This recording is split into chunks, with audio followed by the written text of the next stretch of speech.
If you having girl problems, I feel bad for you, son. I got 99 problems, but a bitch ain't one.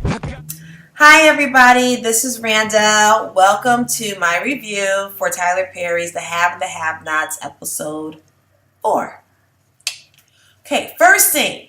A reporter named Rose talks to Jim and David and she wants to get some inside information from them so that she can have a big story. David and Jim do not bite. And so Rose walks away and in walks Candace and she steps to Rose. And they're talking very low. David and Jim are looking, wondering. Now you've been at work where you see people trying to figure out what's going on. And so they're staring at that activity and they're worried, but yet they're not. They're worried. They're worried and conniving at the same time. So that's the way Jim and David are looking at Candace and Rose. So David's like, what is this girl up to? And Jim is trying to play it off. He's like, oh, nothing. She just likes this game. She's sick and twisted and she's enjoying it. So David declares, I'll handle this. Yeah, right. Just like Wyatt tried to. These guys are going to learn that they cannot mess with Candace. Okay. Next scene. Benny wakes up Hannah. Now, Crystal Fox, who plays Hannah Young, she is just like one of my favorite actresses. She is just so authentic and real. She brings such gravity to Hannah's character. I mean, just the scene in itself, and it was a very minor scene. Tyler Perry has a wonderful way of bringing spirituality and religion into his productions. And that's one of the things that I like and respect about him. And I don't think that he should ever give that up. Some people do not like it. They call him a moralist. But I like it. Hannah's character really did service to that ministry. And she speaks about the Bible in a way that's very authentic, that many Black women speak of the Bible and use it as, I don't want to say a crutch, but use it as a way to get through hard times. She's going through hard times.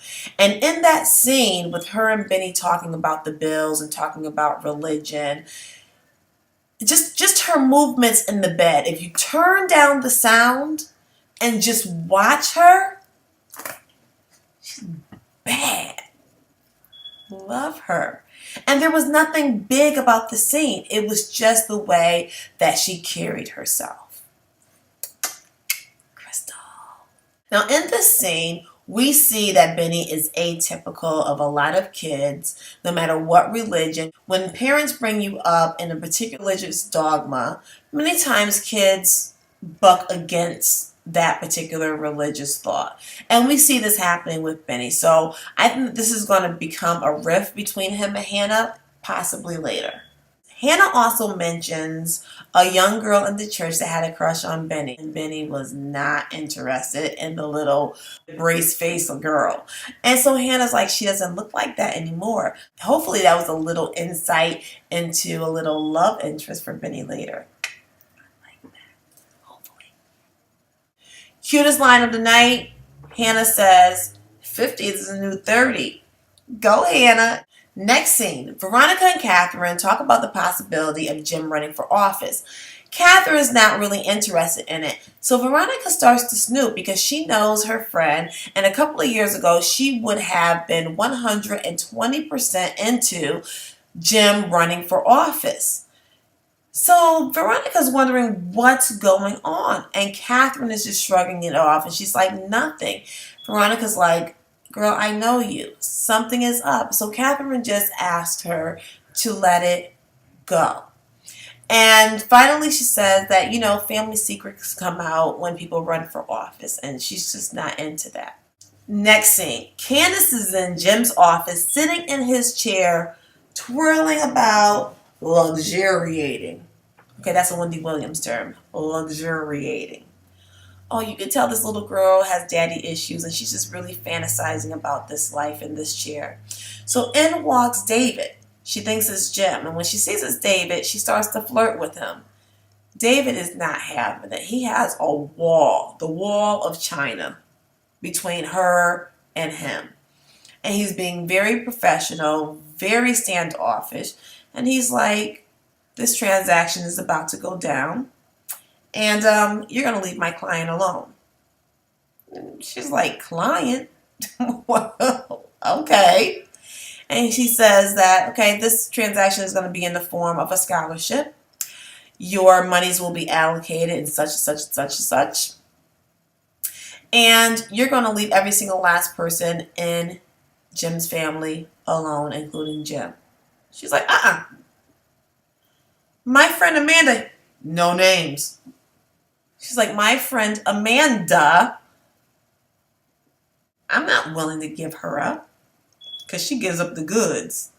She lets me know everything.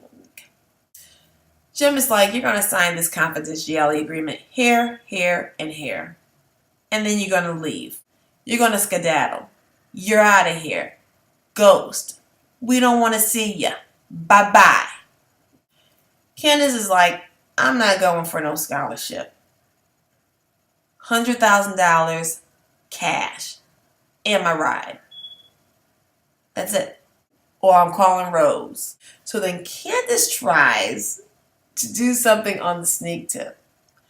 So Candace is talking about all the secrets that can come out, including the fact that Jim slept with David's wife on his 40th birthday when he was passed out drunk.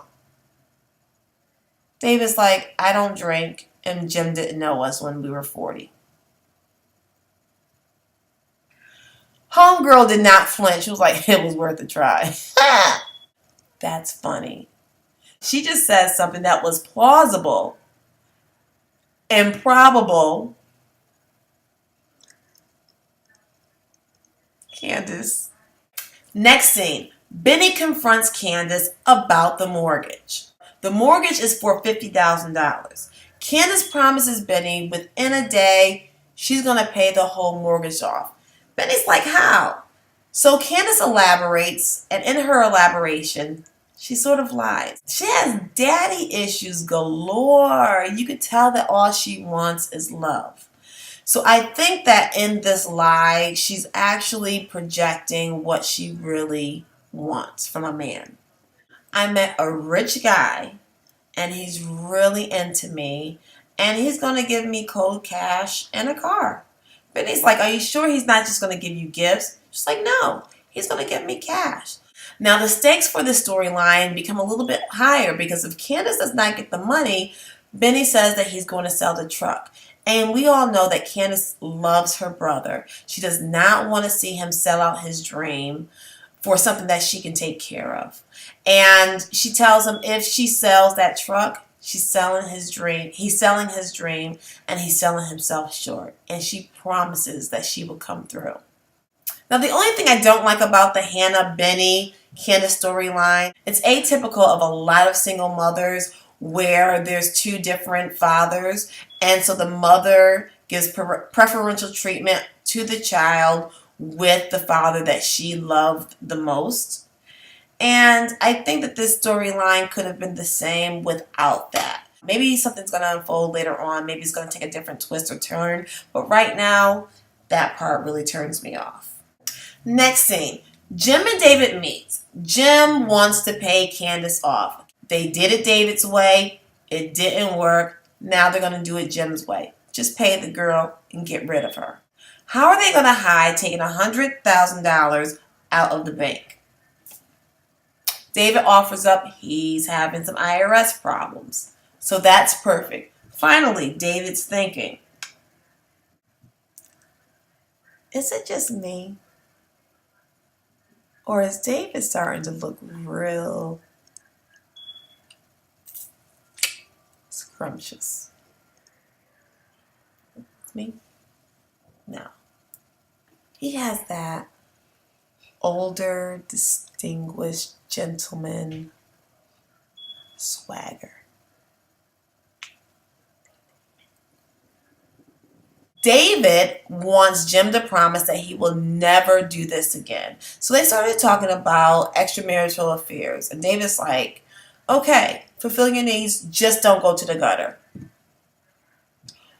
What is it about Candace that says gutter? There's nothing about her demeanor to me that says gutter. Why would David say this?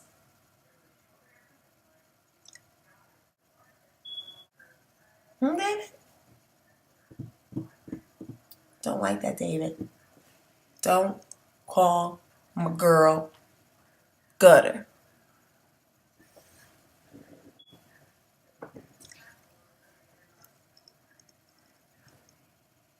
Next scene, Celine or Selena, which whenever it is, I forget, at Hannah's house. And it's their day off and Catherine calls them in.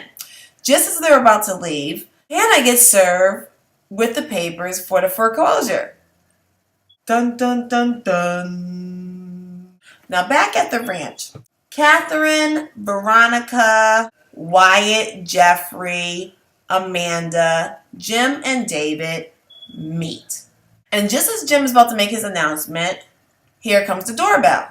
Hannah opens the door and Candace! Hannah is scared.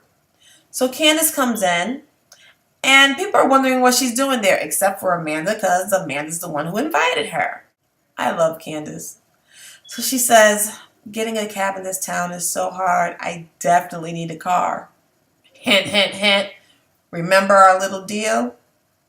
Now my gaydar went up. Now we know that Jeffrey is an in the closet gay and that he likes Wyatt. So Wyatt gives him a bracelet. The way that they were just sneaking around, just like the way that they entered into the scene, it seemed as though they had relations. But maybe that's just me. So Wyatt gives Jeffrey a bracelet that his grandfather gave him. What man gives another man a bracelet as a gift? Especially a family heirloom. I'm thinking that there may be an electronic device that records Jeffrey's everyday moves. So Jim makes his announcement that he's running for governor. Everyone's excited except for Wyatt. Wyatt leaves the room.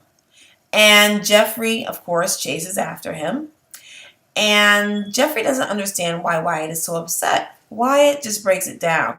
Him running for governor can destroy the family. Secrets come out. Daddy's no choir boy. Mommy's living in the fantasy land. You can't say boo to Amanda without her crawling under the bed and crying. Jeffrey says, okay, and what about you? So Wyatt really doesn't respond because he's talking about everybody else's flaws except for his own. Wyatt lets him know that information about Jim and Candace's affair can come out. He doesn't have any proof. All he knows is that they went into a room together for a long time. Jeffrey's like, you need more proof than that. Wyatt says, okay, I'm the man to get proof, including proof on you. Jeffrey's like, what? Don't worry about it. I'm going to use it as a get out of jail free card. Something's going to go down between them. Candace excuses herself and tells everyone that she has to go to a meeting, and this meeting is extremely important and people's lives can be changed. It's either Catherine or Veronica that calls her out and says, that's a big role for a college student, isn't it? Sure is. So Candace returns to the scene where she met the reporter Rose. And she's waiting and waiting and waiting and waiting, and she gets impatient and she says, okay, David. Okay, Jim. Picks up her cell phone, dials it. Hi, Rose, this is Candace. I talked to you about the abused animals earlier. No, that's not what I want to talk to you about. I actually have some information that will rock this town. And it's about Judge Cryer. Can we meet? Now, my girl is smart. She do not put all her eggs in one basket. She puts one egg in a whole lot of baskets. Can she do that? Yeah, she can actually cook them up and separate the eggs and put them in different baskets. But you know what I mean. She's going to give Rose the bait and give her enough time to use this information. On the next episode, Rose wants to question Judge Cryer on elected officials and prostitutes. Hannah confronts Benny about the mortgage, and Veronica finds out information on Candace. Dun, dun, dun, dun. See you guys next week. Bye.